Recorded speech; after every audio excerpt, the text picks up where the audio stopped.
Morning, Destiny.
All right.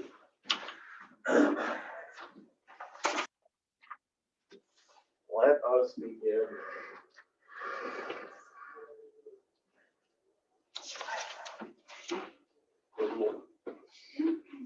Goldie Beach Ball is still here. That's kind of exciting. It's going to yell at you for being late and throw the ball at your face. So you're not late. You're right on time. You're late.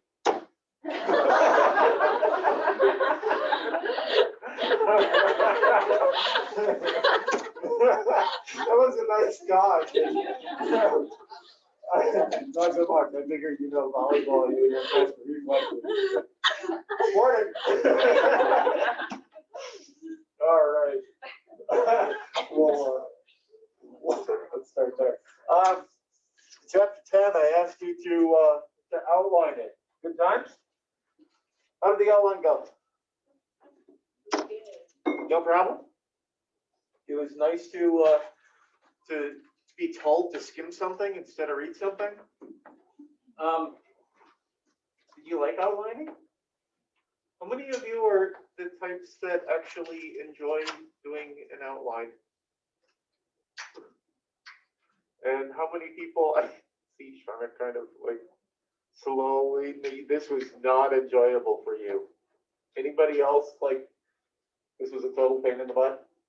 Waste of time? Busy work? Yeah, one, two, couple. Okay. Yeah, why did I ask you to do it? I said before that everything we do in class is intentional. Could have had you do a journal or a discussion board or something. It's like 4 forces us to think about like the structure of the text. I think for me, it would have been helpful just because this is how my brain works. When there's not like a third level, have us do a sentence for the second level. So like the lowest level possible, have a sentence for it, or even all second and third levels in some ways do that. That's just how my brain would like be outlined. Well, not clear, but I also can see why some people just like the third level heading sentence. Yes. So this almost basically saying if it didn't have a third level heading, it wasn't important enough to really look at or think about. Yeah, that's kind of what it felt like. Oh, that's fair. Other thoughts as you were going through the process? I just found the structure to be too time consuming compared to like how I take notes when I read. Just like having to focus on it has to be in this format. Two questions. First question is, how do you usually take notes? I normally don't like label it in the APA way, like I don't do the like Roman numerals. I normally just do whatever layout in the Word document. Okay, fair enough. Question number two, you are theater and English teaching, right? So, is this concept of intentionally, scientifically organizing the thoughts a little foreign to the way that you typically interact with a text? You normally interact with a text because the text is narrative or dramatic, so you analyze it through characterization and through blocking and movements and stage directions and junk like that, right? Was this easier for my math people, my science people? No? Melissa, did you have? I didn't have to say something about that. I think that like I enjoyed it more than the first day when you were like, read chapter 1, go for it, because it gave direction with it, and I definitely read it more in depth than I would if I just said skim it, come back to class. So like I remember more things, but I definitely would have preferred, more freedom with it. I would take whatever kind of notes you want, kind of like Sabrina was saying. That's just not my normal style. But having some sort of direction was good. Okay. So flexibility and how to take notes is something that you would prefer. Yes. I actually liked the structural approach of taking the notes because like thinking in terms of like looking back in my notes, I feel like it's a lot more organized than how I would normally write notes. So like if I were to like review the content of chapter 10, then I feel like that would be more effective in terms of studying. So. Maybe because it's informational text. So just to kind of distill what it seems like we're coming up with is some people see value in outlining. So it might make sense to ask your students to outline from time to time, or at least teach them how to outline. But I also hear that it might make more sense to give students options in how they take notes, that there's value in direction of, I want you to read this particular thing, but I want you to focus on this particular aspect, but giving students the flexibility of how they do that might be beneficial. Think back for a second to this concept of motivation that we talked about. What was that, last week? Talked a little bit about motivation. Giving students options is a great way to motivate them. Great way to value enough their own Big D discourses and their own backgrounds.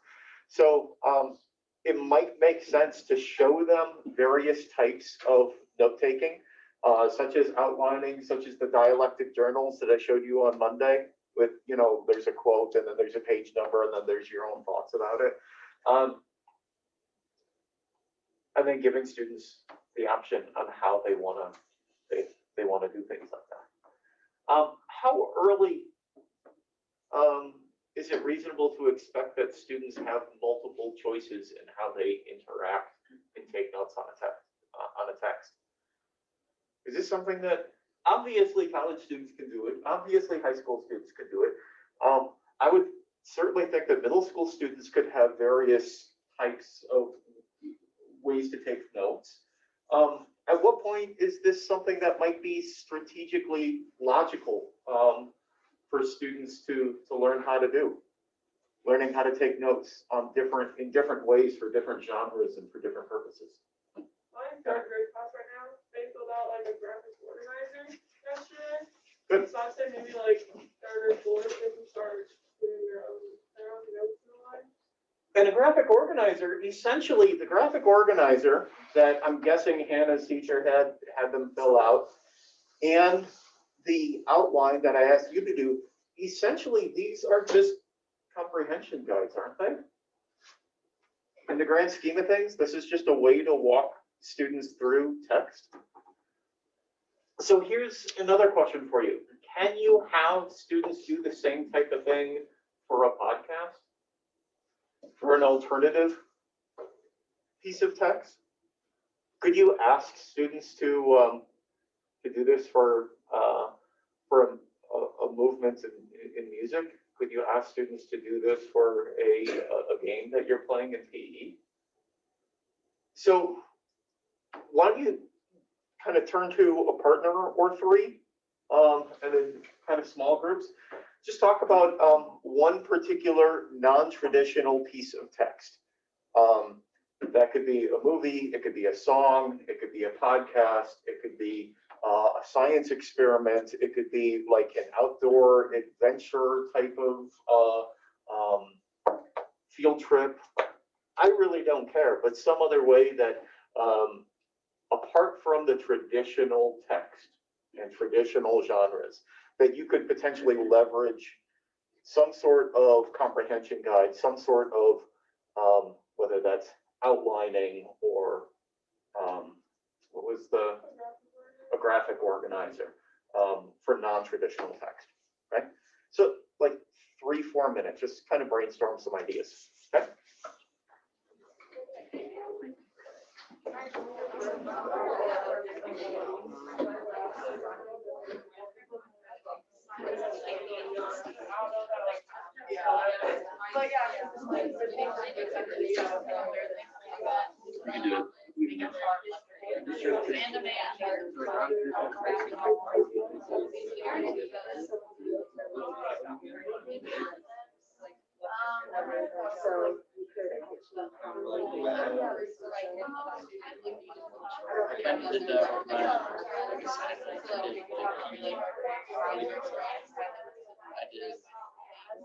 Teaching basketball.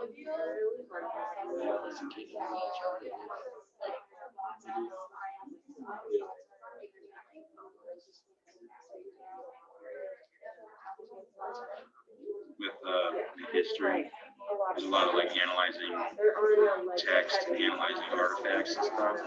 So like if say you have a piece of something from a certain time, you can kind of organize the thinking in a way to analyze it. Like, what do you notice about the piece of artifact or whatever? What does that tell you? What can you conclude from that? So, my teacher right now in my history class does a good job of doing that. Like we spent like a whole day, and she just gave us like random things from her collection, and we just looked at them, tried to draw conclusions from it. I was thinking non-traditional texts. I was thinking like there's like random books that you would read through like class. Like I remember like. Hey folks, talk to me. Would you share any brilliant ideas on how you might be able to utilize outlining or graphic organizers or other comprehension guides on something that is non-traditional text, Hannah? So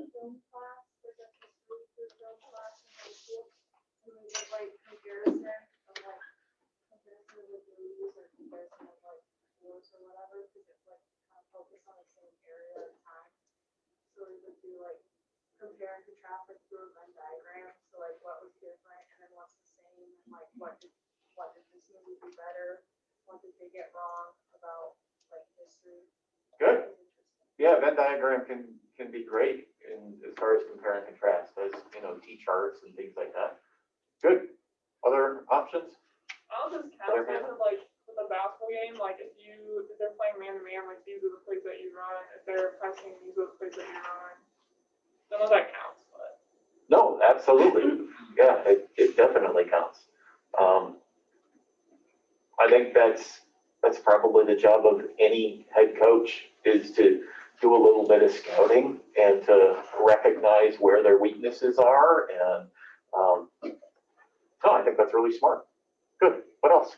So like rondo form is easy as a musician.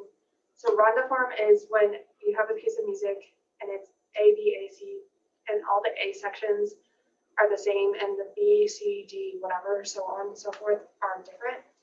And it's easy to diagram that out and then have your students recognize, this is the A section, where does it repeat? I'm smiling because rondo, music borrowed, well, they stole the idea of rondo form from poetry. So yeah, we do the same thing with poetry. But the fact that there is overlap between poetry and music really, really frequently is something that's I think beneficial. So good. Any other format? Well, what I did my guide on was the visual thinking strategy. Something I learned in Methods of Teaching Art, and there's stuff about it online, but it's for art, and so it's for like reading paintings rather than like text. And it asks only 3 questions, and it's basically just like breaking it down so that the students can first figure out what they're seeing, like literally like just what they're seeing, rather than immediately jump into, oh, what is this trying to tell me? What does it mean? Like, what is it trying to convey? Instead, they can actually just like break it down by like, what am I looking at? And then like, how did I find that? Why do I think that? Good. And also like, what else am I seeing? And that's actually something that also gets utilized. Actually, English stole that from art. That right now, for my English teaching people, the concept of notice and note is a really big deal in English teaching, that you start with noticing, this is what I'm seeing.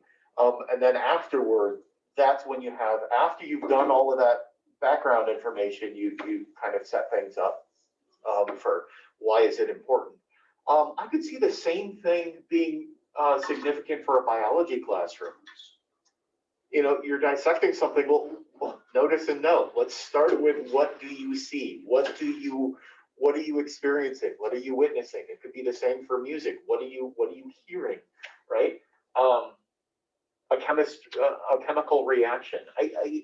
Even for athletics, I think it might make sense to start with, okay, let's talk about what we're taking in through our senses, and then we can talk afterwards about why it might be a big deal, right?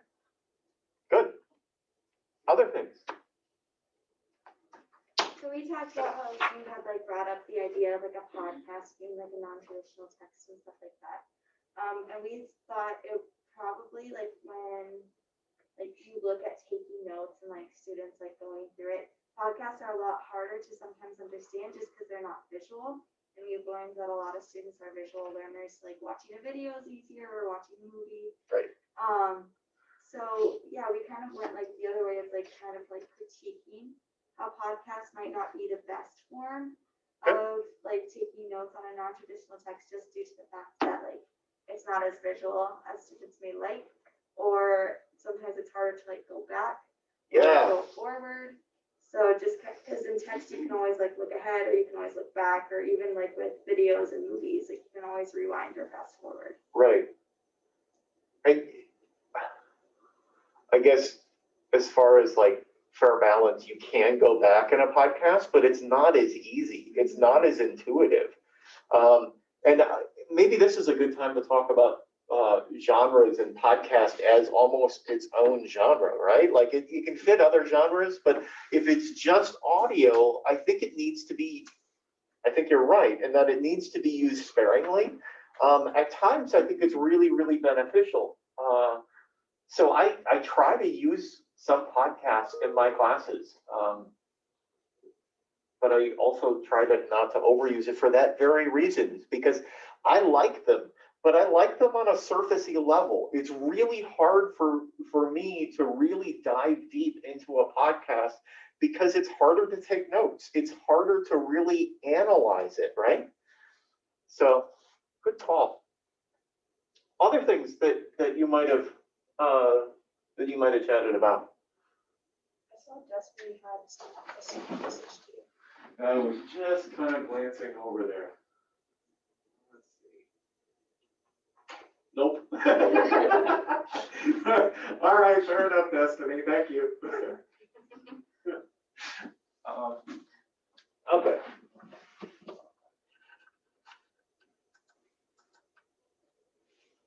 Any of you have good experiences outlining in middle school and high school? Talk to me about your experiences. Any of your teachers make you outline chapters? How so?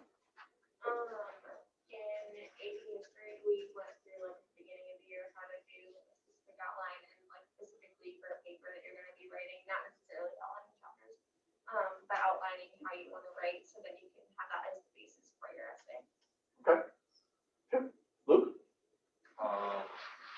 We did it in like biology, we always have to outline a chapter before.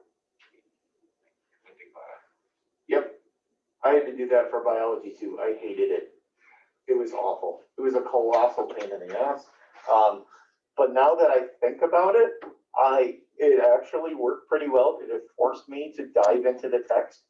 And I might not have learned everything that I needed to from the text, but as soon as we got to class and we started talking about, particular experiments or whatever it was we were doing in class, I could go back to that outline and know exactly where it was coming from and make those connections. So I hated it, but I do see that it was beneficial, at least in biology class. Yep. We had to do that in my chemistry class, but like when we got to class, we would check to make sure we did it. We like if you didn't do it or if you didn't do it like up to par, because like they get like you just get called out in front of the class. So Okay. kind of a fear factor, but I don't necessarily need a show of hands, but maybe just a general consensus. If you were told that you had to do an outline, how many of you actually looked at the chapter and digested the chapter and came up with the outline on your own? And how many of you just kind of took turns copying the outline from somebody else because it was a really easy way to just kind of transfer stuff over either by hand or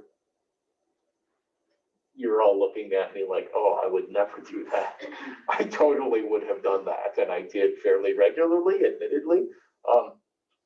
Just an easy way of, yeah. It was just me. Okay. I think we've already talked about some limitations and benefits. So I asked you to bring your content area text, at least it was on the slide, but I should have. Yesterday I was going to email you and I kind of forgot. Anybody have their content area book with them? Okay. Haul that out if you have it. If you don't, just go ahead and look at our actual textbook because that could potentially work as well. What's that? Sucks hauling it around. Yeah, normally don't haul it around. Or is it always in your backpack? No, I don't know. I don't really have a place to put it in the room. I put it on the ground. I want to do that. So look through your textbook in relation to chapter 10's information, strategies, activities. Look at the table of contents, maybe. Do you like the way the book is organized? What works? What doesn't? Spend a couple minutes. Spend 3, 4, or 5 minutes looking through the text structures of the book that is in front of you. And if you really wanted to, if you got 5 minutes, you could, tuck over across the street to the curriculum lab and grab another one. If that's what you want to do, I'm fine with that. So look at the text structure, and then we will kind of discuss different ways of organizing text and what might be better for certain genres versus others.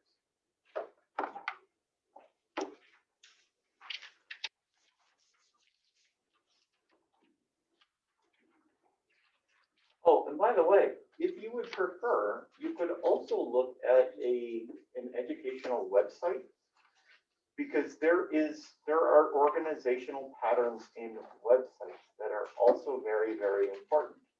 How a web designer is going to organize the website page by page, the through links that they're going to have, the organizational menus that are either on the top or on the side or in a completely different frame. That's perfectly acceptable as well.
It's such a problem when I give you time in class to work on something. Sorry, this is not intended for everyone, but that's fine. And then I end up staring at your computer, and now I have Ziggy Stardust stuck in my head. And that's going to be stuck in my head for the next half an hour, 45 minutes, until I can get back to my office and actually listen to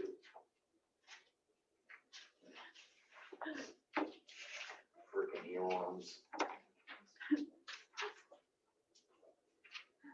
Ziggy Stardust? Stardust Cafe or coffee. Oh, yeah. Yeah. David Bowie. You know that David Bowie was voted the best dressed woman in England of the year? I believe it. 1968, I think, 1969.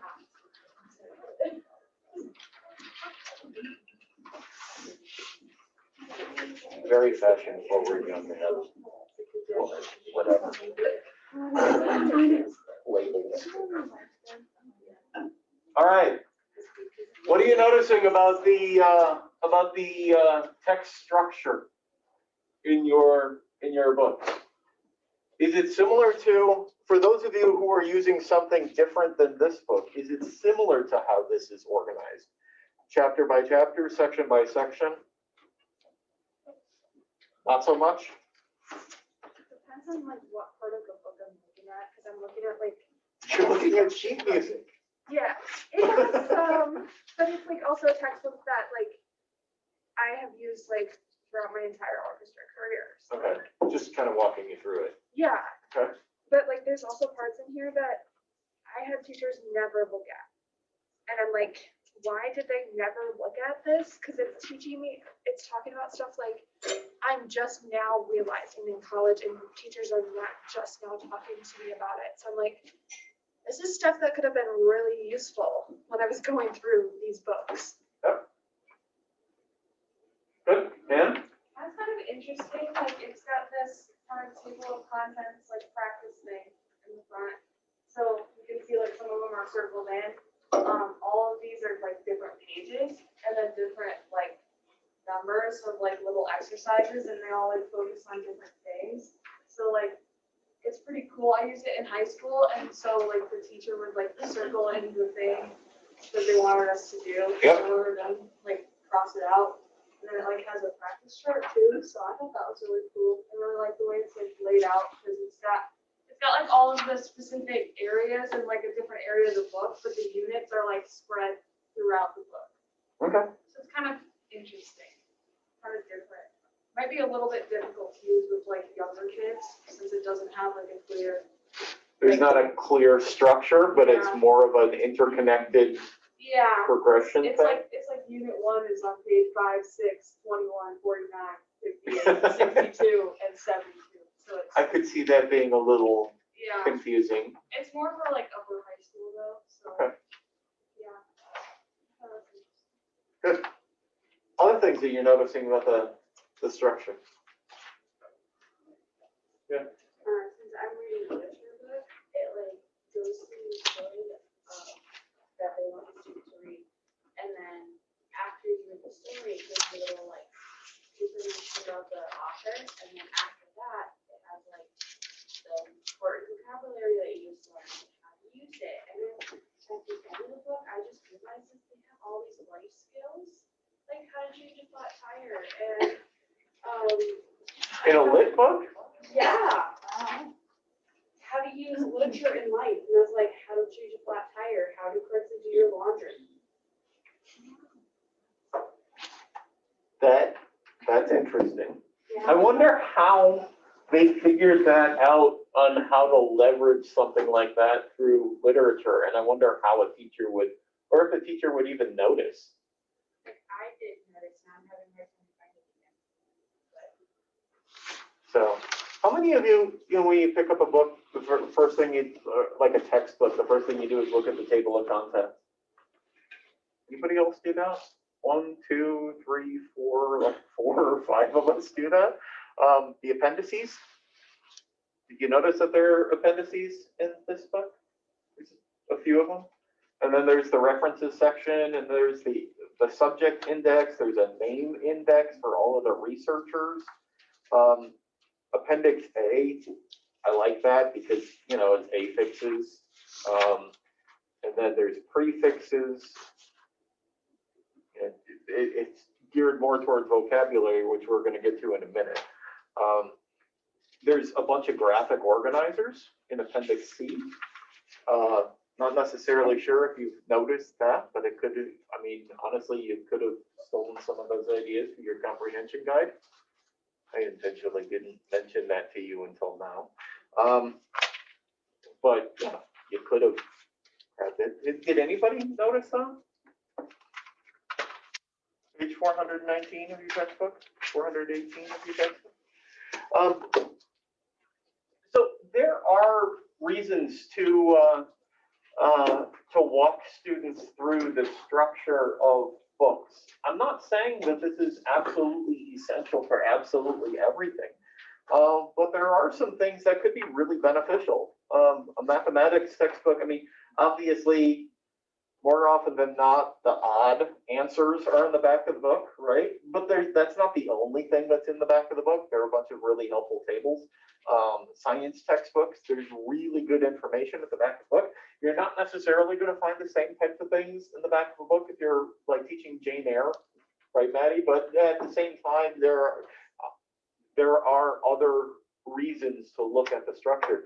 When I pick up a book just for funsies, like a novel to read, one of the very first things I do is just kind of flip through the pages just to find out if it's broken up by chapters. I will intentionally put a book down if it's not broken up into chapters. If I pick up a 300-page novel and it's not broken into chapters, I'm going to put that at the bottom of my list because that pisses me off. I have a really hard time figuring out where to stop and where to restart. It's much easier for me to just know, okay, well, there's a logical break at this particular chapter, or there's an extra space, or there's a couple of like diamonds or bullets or something right in the middle of the page that helps break up the text for me. Because even as a 44-year-old, as a person who has devoted his life to education and literature, I still have a really hard time doing that myself. And if your students have a hard time doing that, well, I have a hard time doing it. I know my students are too.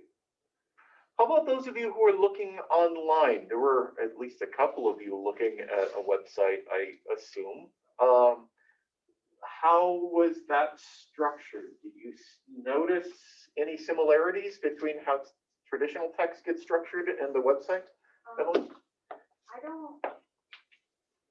I'm having a hard time finding like an art curriculum, like a full-on book. So the most I've found so far is a scope and sequence from intro to art high school class. And so, I mean, that's broken up into like categories or like whatever, and then like the sub bullet points. Right. But that's like it. I mean, I think if I paid for it, I would have the curriculum, but Yeah. I don't want to. Go figure.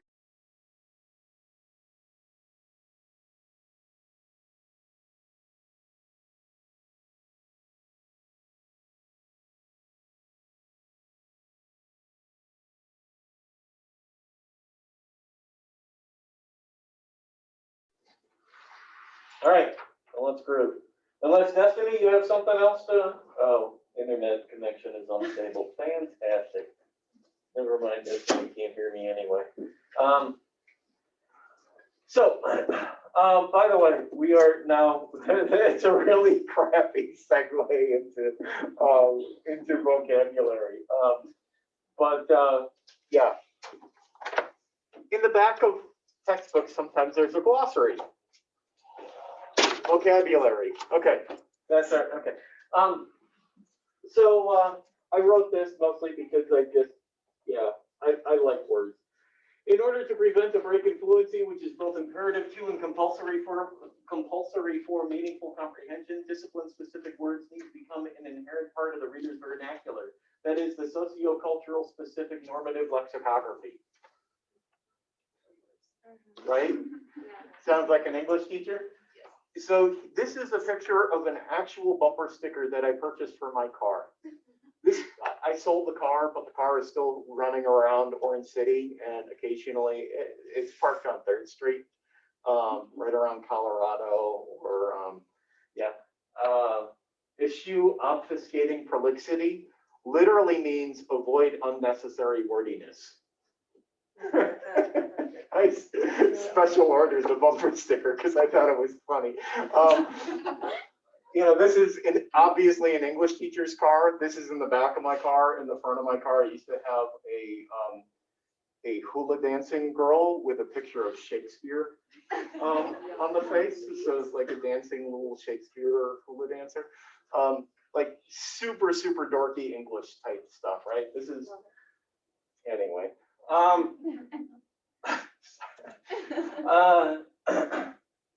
So when it comes to vocabulary, a lot of times when people talk about vocabulary, it is about the subject, right? When you are teaching mathematics, you have certain vocabulary that a student should know what a function is, right? It's a basic component, right? In biology, there's a certain set of words that are necessary for a student to comprehend. In English, it's a little bit different because kind of all words are important. But vocabulary is also a really important way of how we talk about our content, not necessarily the content itself. Okay, so for example, if you are teaching 5th grade and you grab a drop of water from the bubbler, and bubbler is actually a word. I use the word bubbler very intentionally because it's vocabulary and it's right. You know, water fountain is wrong, drinking fountain is wrong. All y'all are wrong except for, you know, us two. If you grab a drop of water from the bubbler and you look at it underneath the microscope and you ask your 5th graders to analyze that drop of water, have you taught them explicitly what you mean by the word analyze? If you have not walked them through what the word analyze means, you're not doing your job properly. Because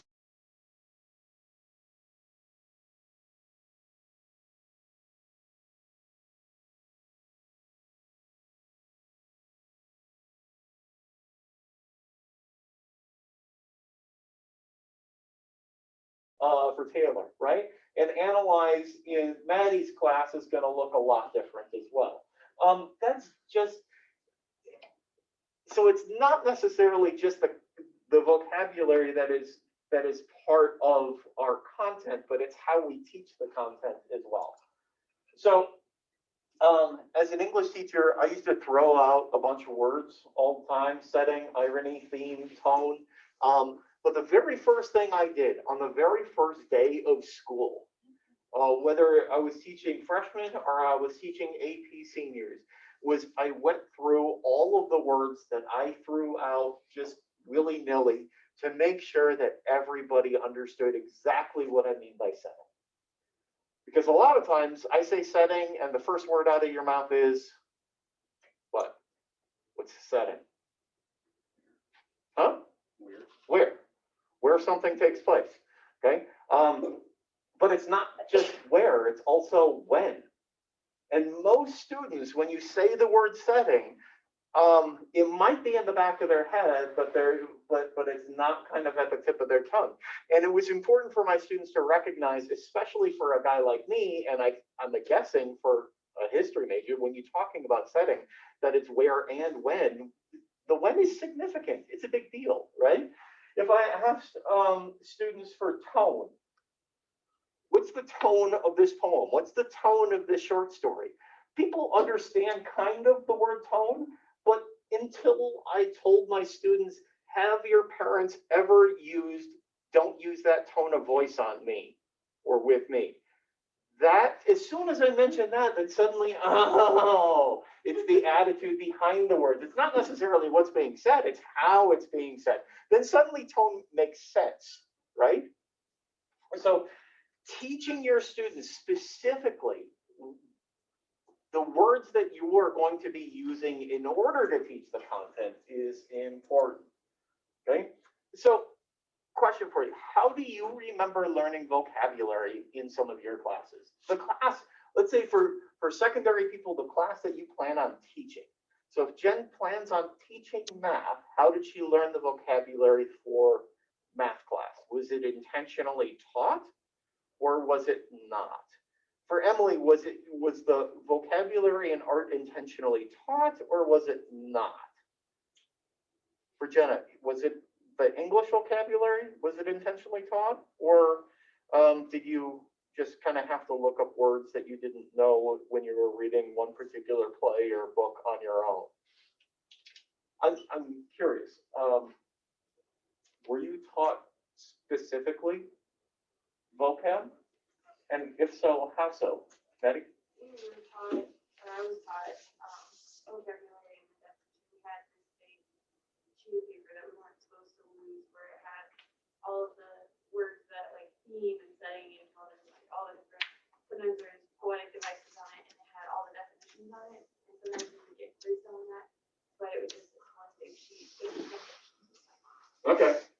So big sheet of paper that you weren't supposed to lose, so you could look stuff up, but essentially it was by rote. You just kind of repetition enough that you end up memorizing some stuff.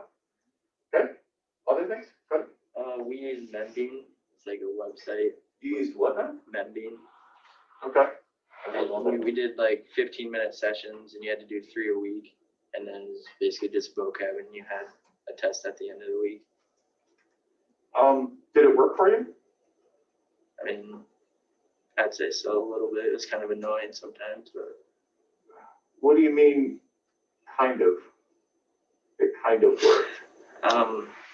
I mean, there's like levels, and once you like ace the word like a couple of times, then you'd move up like levels. So Okay, I mean, I moved up levels, so I guess I was learning words. okay.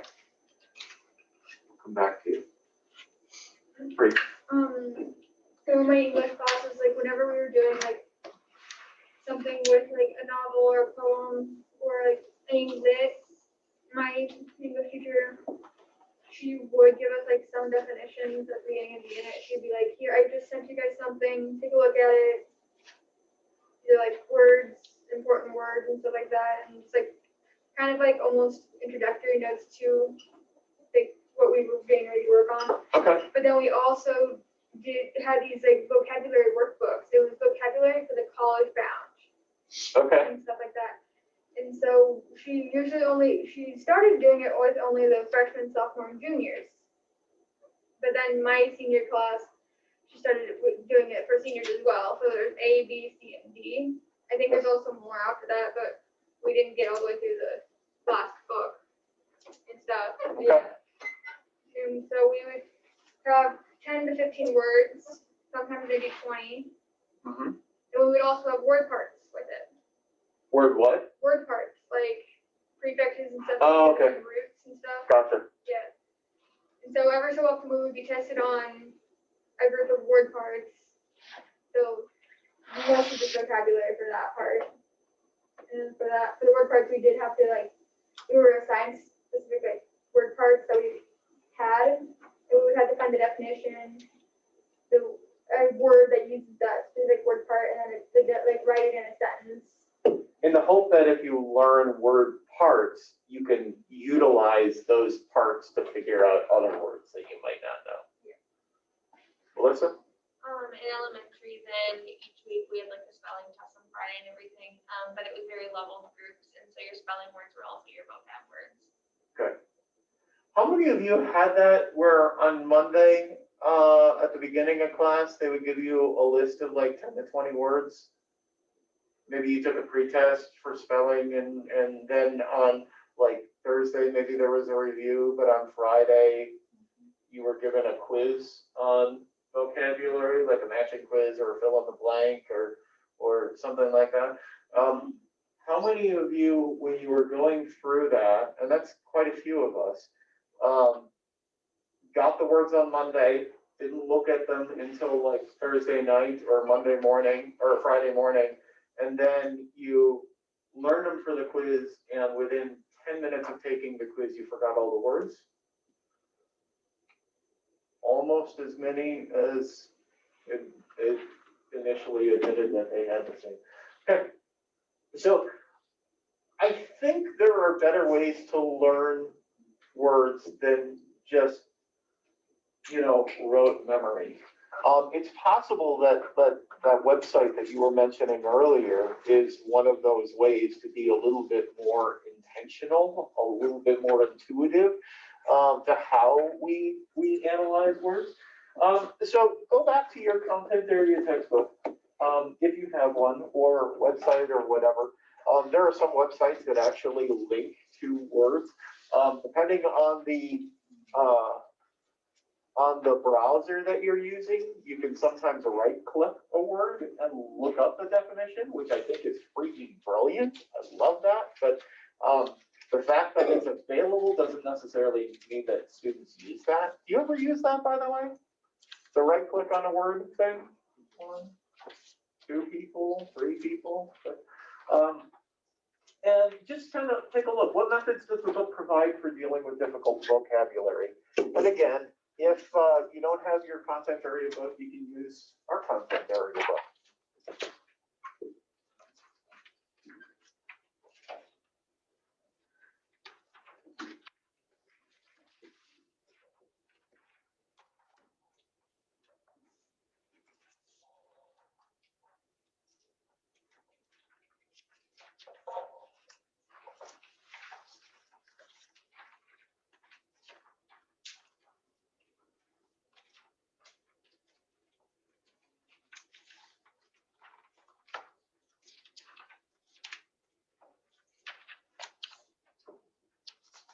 What are you noticing?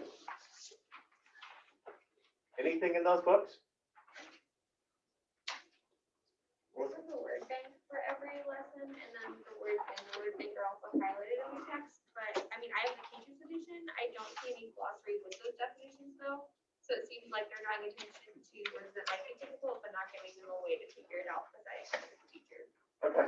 And chapter by chapter then, if there's no glossary, there's no, like I remember that there was a word, but I can't remember which chapter it was, if it was last month or, 2 months ago, and then you have to look through too much stuff to find it. Okay.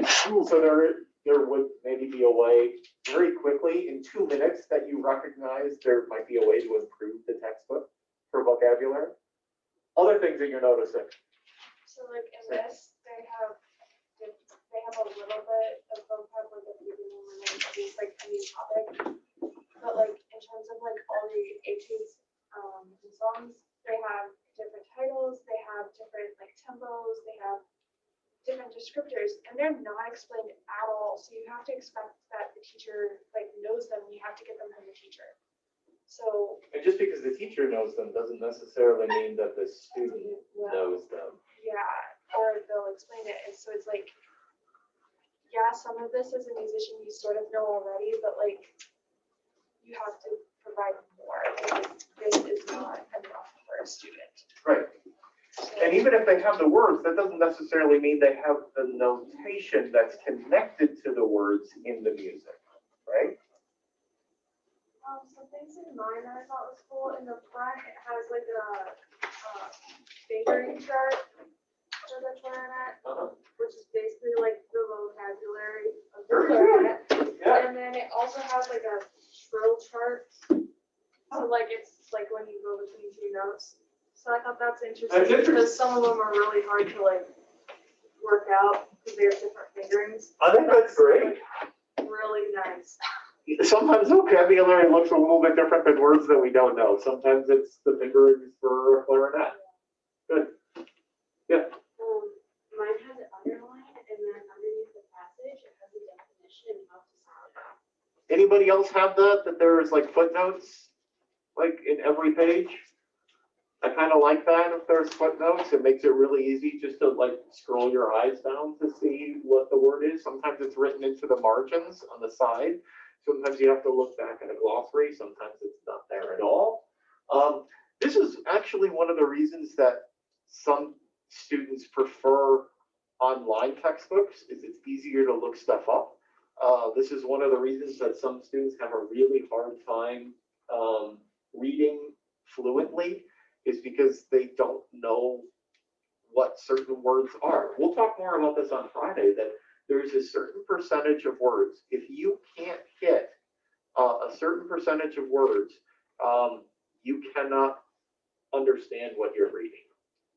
The percentage is actually lower than you may think it is. More on that on Friday. So, speaking of Friday, what I'd like you to do is read an article by Freddie Hebert. I don't care which article. There are a few of them in there, 2 or 3 of them. Your choice. There is one that is geared, it's supposed to be geared towards elementary, about like word families, and another one that is geared towards like subject specific vocabulary. But there's a ton of overlap. Earlier, somebody referenced something about Venn diagrams. There's the Venn diagrams of articles by the same author typically is pretty overlapping. So Freddie Hebert or Elfrida, she's commonly referred to as Freddie, is kind of a big deal. She's probably the best known researcher right now on vocabulary and how to teach vocabulary. So read a couple of her articles. I think they're going to be useful. There's chapter 8 in your textbook is about vocabulary, and Hebert gets referenced pretty frequently in chapter 8. So I just want you to hear something directly from the researcher before we jump into that. So there's a discussion board post that is required for Friday. And then just a heads up, midterm, even though we're past halfway, you have a midterm on Monday. And this is what I want you to do. The midterm is a 2 to 3 page essay. It can be informal. You can use like first person pronouns. You can even use second person pronouns. How about that? An English teacher who is allowing you to use second person pronouns in a paper. Submit it, make sure that it's double spaced. Make sure that there's a little bit of formatting. It could be informal, but it should still be clean, right? And submit it on Blackboard. This is what I want you to talk about, or to write about. What chapters, articles, activities, discussions have been worthwhile? And why have they been worthwhile? And can you think about ways that you could potentially implement them? And then the reverse of that is also true. And this is not, I am not going to be offended when you tell me that something has not been worthwhile. I know, I have been doing this long enough to realize that not everything I do in class is going to be freaking brilliant for everybody. I get that, okay? So you are not hurting my feelings at all if you are critical about 80% of what we do. Honestly, if I can get 20% of what we do, something that's going to be beneficial to you in your teaching experience, I don't feel that I can actually sleep at night. Okay, so don't worry about being critical. I'm not going to give you a crappy grade by being critical. In fact, it is part of the requirement. If you do not answer this question, what chapters, articles, activities, discussions have not been worthwhile, then I give you a bad grade, because that is part of the requirement. Okay, so don't worry about that. And then think not only of content, but of method, how we've been engaging this stuff. So just as a heads up, this is the content, and the next slide is method. Okay, so these are some of the things that we've talked about. Everything is a text. Okay, that was like day 1. We talked about genre. Different traditional texts are written in different genres for different purposes. We talked about big D discourse versus little d discourse. The how hard can this be video, that was with Merit, and there was a list of words, and then they read the passage and nobody understood it. And then there was a passage that we read that nobody understood the words, but we all understood what was going on. Difference between genre and vocabulary, right? We talked about multimodality, the custodians of knowledge, that video by Atala. We talked about motivation, comprehension. We just got done talking about text structures. So these are some of the things that we've talked about in class. And this is how we've talked about it. Okay, this is how we've engaged it. So go ahead and take a picture of this too, because I'm going to ask you to speak directly or write directly about some of this stuff. If the classroom discussions have not been beneficial, tell me that. It's good for me to know that about you personally. And it's even more importantly, it's important for you to know that it's not beneficial to you. And then after I go through these, we'll talk about some of the results. And I'll say, I'm not going to run a statistical analysis on this, but we will be talking about most of you didn't like this or did like this. What can we learn from that? Okay. Does that make sense? Any questions on that? I'm telling you about this now because it's a little bit more important. It's a little bit bigger. I value it a little bit more. So I want to make sure that if you want to get an early start on it, you can. But the most important thing for Friday is to read an article by Freddie Hebert and engage in that discussion board. And the discussion board will give you some specifics. So I would make sure that you look at the discussion board prompts before you read the article, just so you know what you're looking for. So it's not a read chapter 1 type of concept. Okay? All right, that's it. Have a good day. Were we supposed to hand these notes anywhere? I think we were on Nope. paper. Oh, The chapter 2. Oh, the outline? Yeah. Yeah, that's, there's actually Okay, a so spot just like on take a that. picture of So it. take a picture, submit it, that's good enough. Yep.